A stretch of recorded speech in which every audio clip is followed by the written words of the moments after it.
Groucho Marx in You Bet Your Life. Presented by DeSoto and the DeSoto Plymouth Dealers of America. And here he is, the one, the only...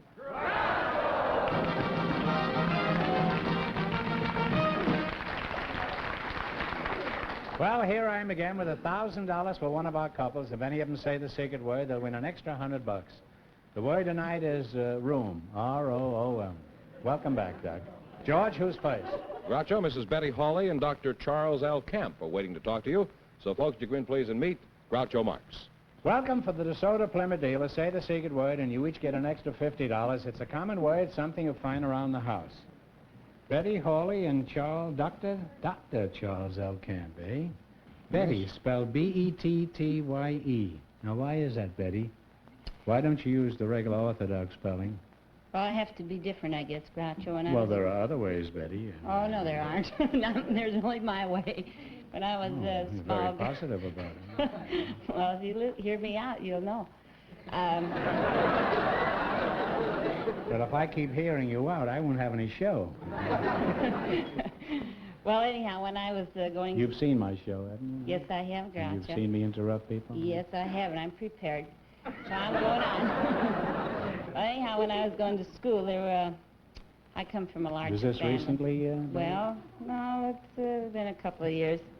So anyhow, we got together, and there wasn't anybody in school that spelled their name with an E, Betty with an E on the end. Did you investigate the whole school and see if there was anybody with an E? No, there was 7 in our class, and we took a vote on it. Well, where are you from, Betty? Well, Groucho, I was born in Toledo. In Toledo, in Spain, huh? Well, it might be Spain to you, but it's here in this country, Ohio. Are you Spanish? Well, not so as you can notice it.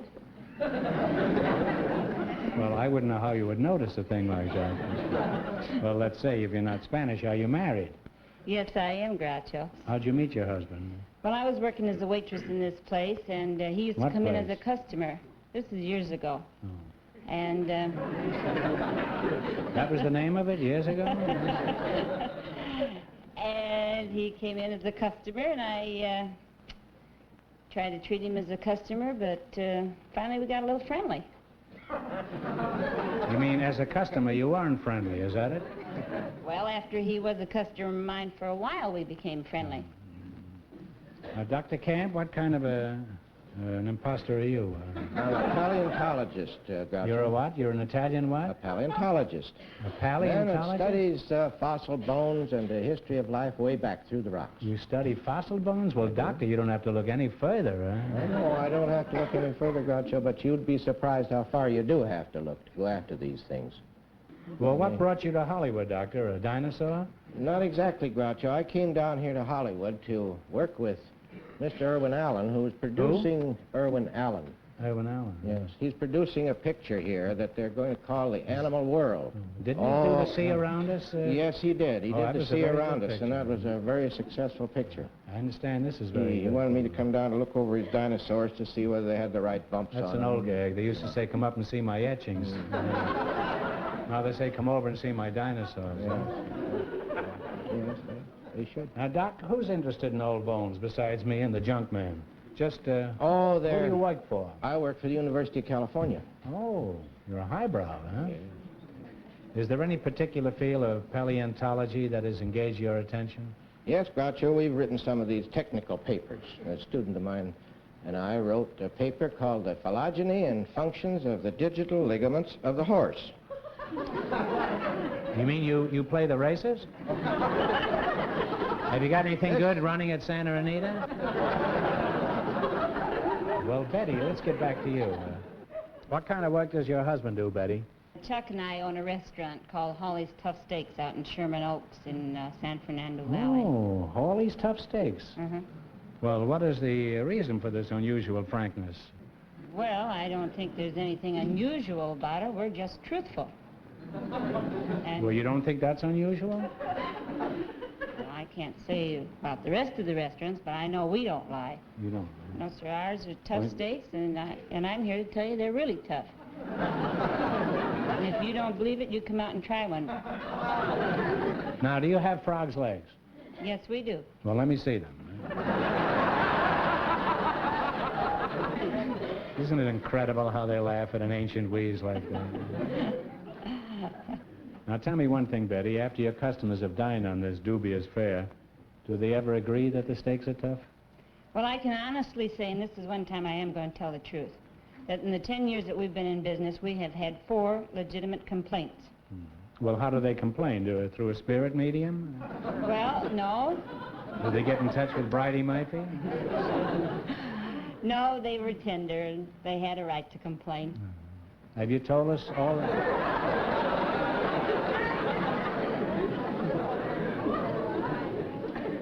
Must have been quite a shock to them. Well, you're an interesting couple, and I'd like to continue this, but the time has arrived for you to play You Bet Your Life. I presume you both know how to play this game, huh? Now, you selected domestic animals and birds as your category. Now, what do you want to start with? What would you like to, Doctor? 100. I'm a gambler, 100. All right, what kind of an animal is a Flemish giant? One answer now, talk it over. Rabbit. You probably served that in your restaurant, that's how Oh, you raised know them when that. we were children. You raised them when you were children? Well, you're on your way. You have $200 now. Now, what do you want to try? Do you want to try the 90? What do you say, Doctor? 90. All right, what breed of domestic farm animals are Cotswolds, Romney Marshes, and South Downs?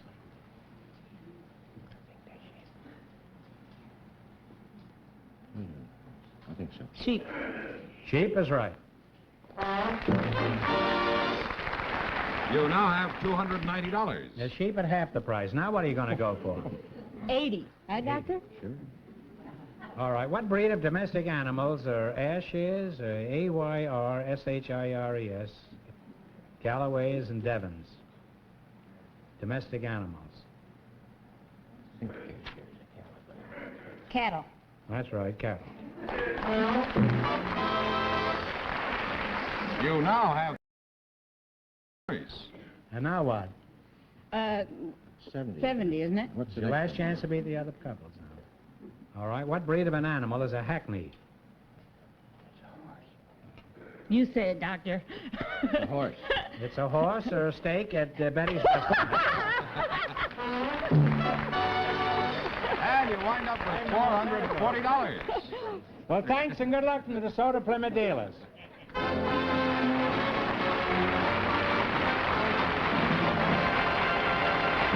Miss Sigrid Jutta Gasamas is waiting to talk to you now, and her, since her partner is a special guest whom you invited, I think it's only fair that you introduce him yourself. So, folks, you come in, please, and meet Groucho Marx. Welcome for the DeSoto Plymouth dealer. Say the secret word, and you each get an extra $50. It's a common word, something you find around the house.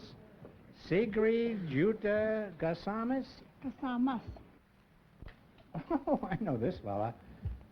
This is Harry Ruby, an old friend of mine. We asked him to be on the show tonight. Well, how you doing?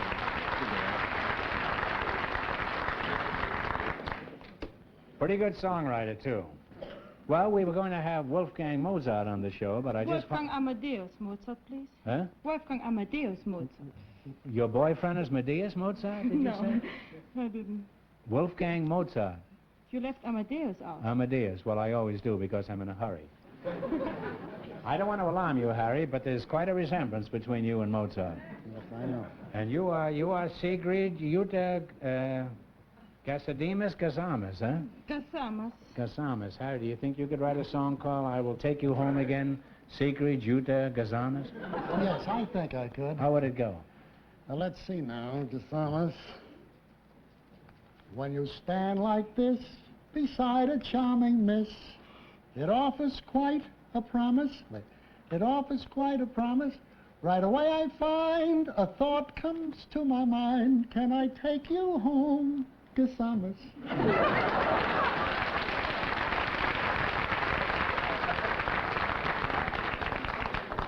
He's just another Shelley and Keats and Byron, that's all. Sigrid, that's your Yes, name? sir. Sigrid, you Yeah. aren't the Sigrid word, are you, Sigrid? Well, it depends. What kind of a name is Gasamas? Casamas is a That- Greek name. Were you born in Greece? No, I'm born in Meissen in Germany. Meissen. We have mice in our attic, but we don't... Well, are you married? No, sir. Well, would you like to get married? Well, let's see if I find the right match. Yes, I would marry. You want to marry a match? You're looking right for a light match. comedian, huh? The right match. Oh. Well, when do you want to get married? When? Yeah, I mean, pretty soon? As quick as possible, if I find the right one, I told you. Well, could you wait till the show is over? Well, Harry, I know you're married, of course. How long has it been? 20 years. 20 years, huh? That's a long time. Do you have any particular formula for success in marriage? Yes, I have, Groucho. We have a formula that we follow that ensures happiness throughout marriage. We eat breakfast back to back.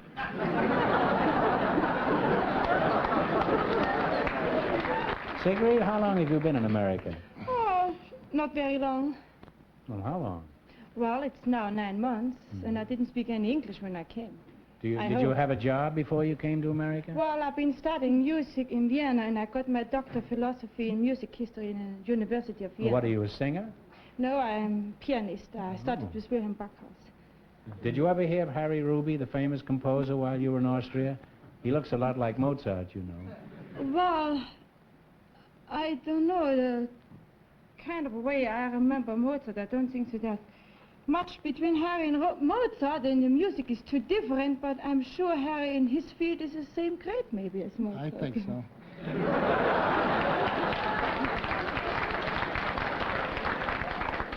Well, you're certainly getting no argument out of you, huh? Well, Sigrid, maybe we can find a husband for you. Do you have any hobbies besides music? Something that might be interesting to a young man? And my hobby is judo. Well, I guess every young fellow is interested in a girl who knows judo.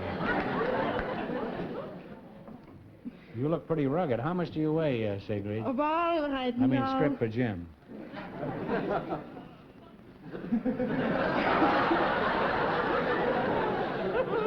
Gym is an abbreviation of gymnasium.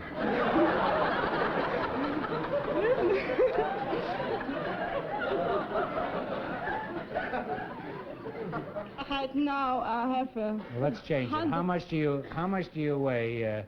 No, let's forget the whole thing. Well, you can know at 155, it's all muscles anyhow. Take a feel of that.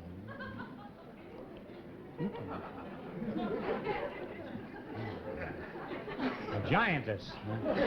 You are pretty strong, aren't you, Sigrid? Well, yes, of course I am. I can weigh 100 pounds. I lift it up in one arm and let's go. Well, you mean if you were out with a fella, let's say that you were going out with a fella and you were driving around and he put his arm around you and wanted to kiss you, what do? Throw him out of the car? No, first of all, it depends. You break his back or what? No, it depends who the fellow is, and if he gets too nasty. Matter of fact, I broke once of a boyfriend his knee because he just didn't... He sneezed, you say? His knee, yes. We had to fight. You broke his knee? Yes, I did.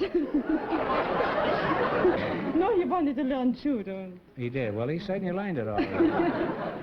He cracked up fast, didn't he? Well, give us a demonstration of your muscles. There might be some eligible young man who is interested in a strong girl. Well... Let's see your muscles. Harry, you better stand back, eh? For that, I, of course, studied classic music, and Beethoven is my favorite composer. Well, mine too, huh? Yes. Da-da-da-da. Exactly That's the that. fifth, eh? Let's do that. Da-da-dum-dum. Da-da-da-da. Dum-dum-dum.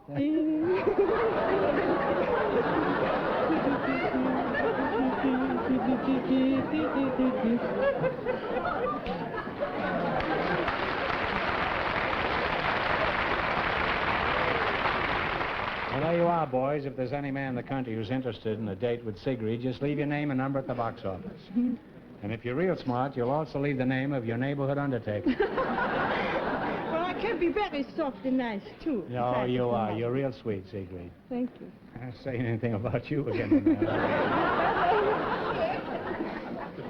Well, let's talk about your career, Harry. It's been one of the most interesting and successful in the music business, and I think our listeners might like to know some of your background. For example, what are some of the big songs you're responsible for? Well, 3 little words. Who's sorry now? Nevertheless, thinking of you. I want to be loved by you. And about 50 others. He's a very shy fellow. Now, Harry, I've known you for many years, and there are some questions I never have asked you. Why did you become a songwriter? Was that the only ambition you ever had? No, when you fail at one thing, you try something else if you have sense. See what I mean? So I failed. No, I actually don't, but you can go on with this anyhow. Well, anyway, I failed as a shoplifter. You were a shoplifter? Actually a shoplifter? Yes, I'm not kidding about that, but it must be judged in the light of the time and my age at the time. You mean everybody was a shoplifter No, in no, those no. days? Two fellows that I went to school with were shoplifters. They said, boy, you haven't got it. You'll never be a good shoplifter. This must have done something to you psychologically, It huh? did something to me, and I decided the best way out is to write songs. Well, that's a natural sequence from shoplifting to songs. Instead of stealing things in Macy's, you stole things from Mozart, Beethoven, Chopin, and sure Brahms, you did. huh?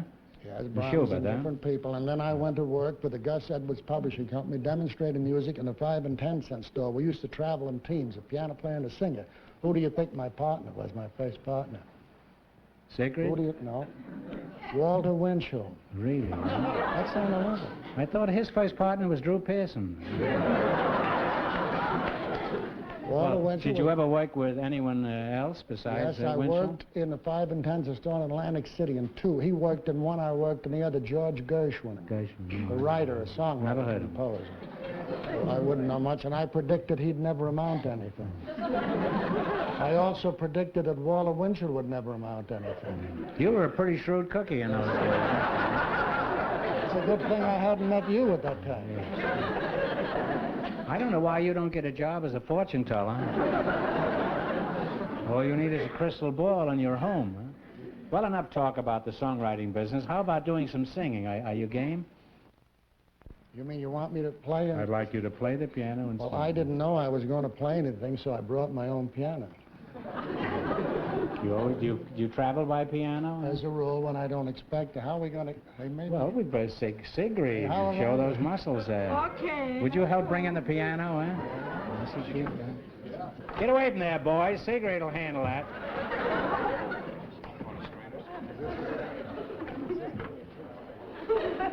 Oh, look out. I don't really need your help. All right, Groucho, I'll play a few of my songs. Play some of your own songs, please, huh?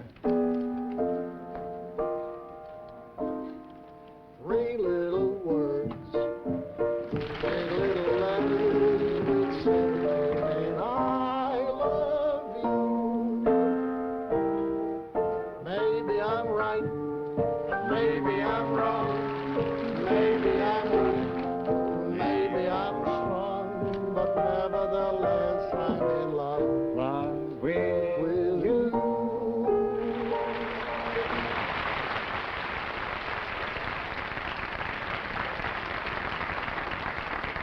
You know, Harry and I go to many parties together, and we always sing this song. I don't know the words too well, but we're going to sing this together. Try it anyway. Window cleaning's not a job to rave about. It won't get you in the Hall of Fame, No one ever looks at you or points you out. and the papers never print your name. But it's interesting just the same. Every morning we begin on the outside looking in. You bet we see a lot while we massage the window pane. Out the window we would Go if we told the things we know, but we're too wise to scandalize. From gossip we refrain. as an occupation, our vocation may be very low and mean. We are not afraid to work. We're paid to keep the windows clean. Oh. We know lots of married men who'd be single once again if we told what we see while we massage the window pane. Polishing the glasses for the masses isn't what you call ideal. Even though it's not a cinch, it's got a lot of sex appeal. Oh. But we don't want to advertise. Why should we put husbands wise? If they were wise, there'd be no guys massaging window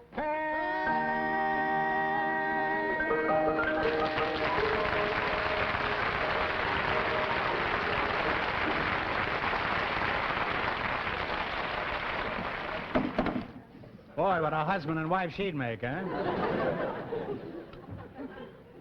Sigrid, you're a real charmer, and I hope you win a lot of money in the quiz. Thank you. Now, let's play You Bet Your Life and find out. In the race for the $1,000, the first couple won $440. Sigrid, what do you think of Mr. Fenneman? Oh, I think he's the most charming man. Where is he? George. Show George how strong you are. I think he's the most charming man I She ever wants to met. show you how strong Yes, she well, is. I'd like to Don't dance. run away, George. Can we dance?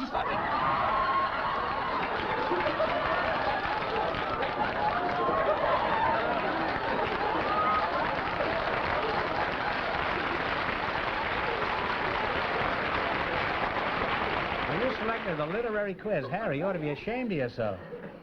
You've done nothing but read books for 40 years, and you take a literary quiz? You're taking advantage of me.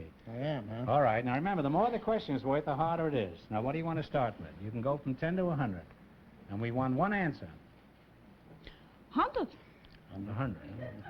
And by the way, Groucho, if I do happen to win anything, You're going to give it to me? it'll be donated to the Los Angeles County Heart Association. Oh, well, that's very nice.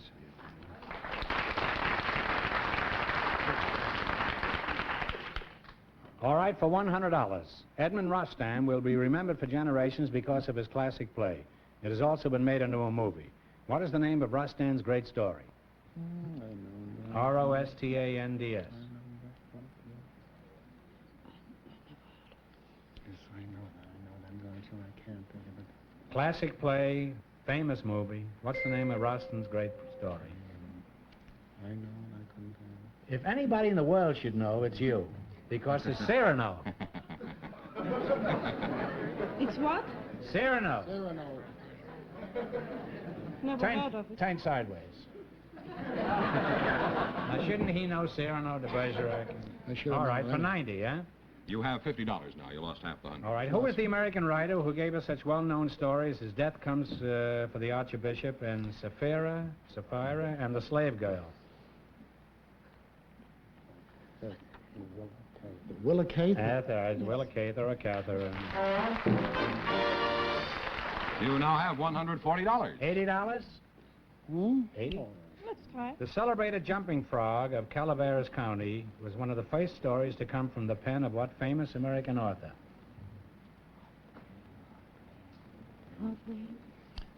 Samuel Clemens, otherwise known as Mark Twain. Lewis and Clark is right. You're right. He's kidding Mark you. Twain. That's right. You All right, have for $220. 70? 70, it's up to you. He's Don. more clever than I am. I know nothing about American No, literature. 70. All right. One of the classics studied by most school children is The Charge of the Light Brigade. Who wrote it? Oh, What's the name? Tennyson. Yes. Tennyson and Lewis and Clark is right. And you wind up with $290. Well, thanks and good luck from the DeSoto Plymouth Dealer. I should have known. the Yes, first you one. should. Turn around again, Harry. You should have known. Goodbye, Steve.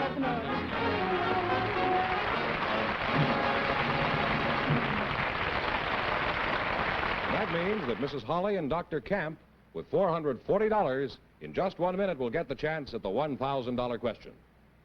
Now, before we go on with the show, I'd like to say a few words. You know, a lot of people ask me, why do we have 255 horsepower in the DeSoto?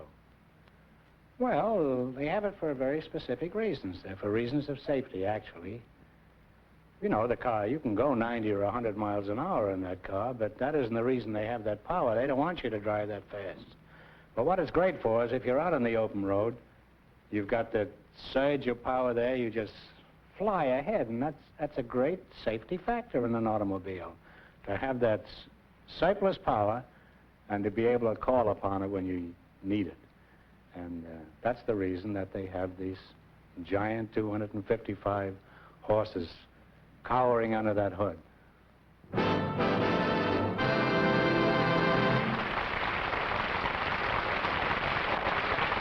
Here's the winning couple, Groucho, Mrs. Hawley and Dr. Camp, all set for the $1,000 question. You come right back in here. Well, this is the big stake race. Here we go for $1,000. I'll give you 15 seconds to decide on a single answer between you. Think carefully and please no help from the audience. You ready? We're all familiar with the famous Texas fort known as the Alamo. For $1,000, in what city is this historic Texas shrine located?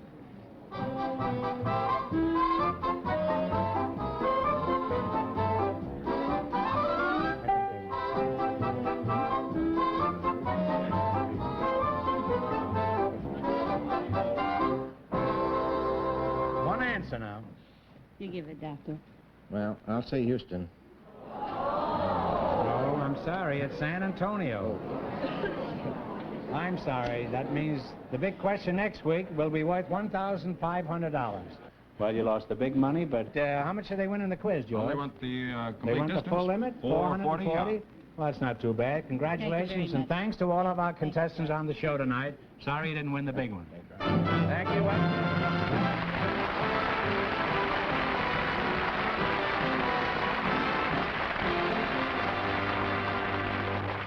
Friends, go in and see your DeSoto Plymouth dealer tomorrow. And when you do, tell him Groucho sent you.